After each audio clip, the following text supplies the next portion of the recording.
Hey guys, this is David at Boxing Club Knoxville. I'm going to be teaching you guys how to wrap your hands properly. So we'll start with a regular title hand wrap and we'll go from there. Okay guys, we're going to start with the wrap fully unrolled, as you can see. And all of our title wraps will say this side down. That's what I like about them. And the thumb loop here, you'll start on the thumb and make sure you're going back off the wrist this way. So you'll flatten out your hand. You'll start it. For people with average size hands, you can go twice around the wrist.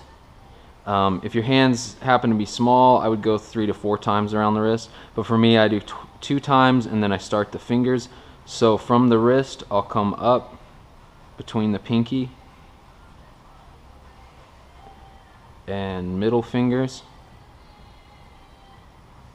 and forefinger.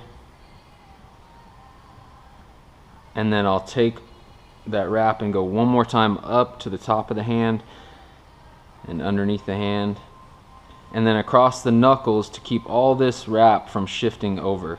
So we'll go across the knuckles, and now you've kind of pinned down all that material that you just put through your fingers. And then from here you can go one more time across the lower part of the hand. Now I'm going to start the thumb, so I'm going to go over and under like that. Now I'm going to come back and then I'm going to go under and over like that. Then I'm going to come back down to the wrist. From here on, it just depends on where you like that protection. You can put more wrap on your wrist or more up top in the knuckles.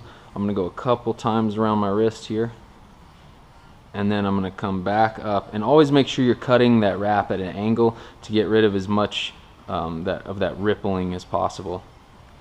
So then you'll come up to the knuckles, and I'm going to add a pretty good amount of protection on my knuckles because this is my right hand, so it's my power hand. I'm going to go 3 or 4 times across my knuckles, and you can wrap as tight or as loose as you like. I find that the more people do this, the tighter their wraps will get. So it's just a preference thing. I'm going to go another time around the knuckles, so I have that nice knuckle pad here for optimum protection. Then I'm going to come back. As I'm getting toward the end of my wrap, I'm going to come down across the hand at an angle and finish it all off on the wrist. And I like to wrap mine higher on the wrist just to keep that Velcro out of my way. And that is how you properly wrap your hand and wrist for boxing.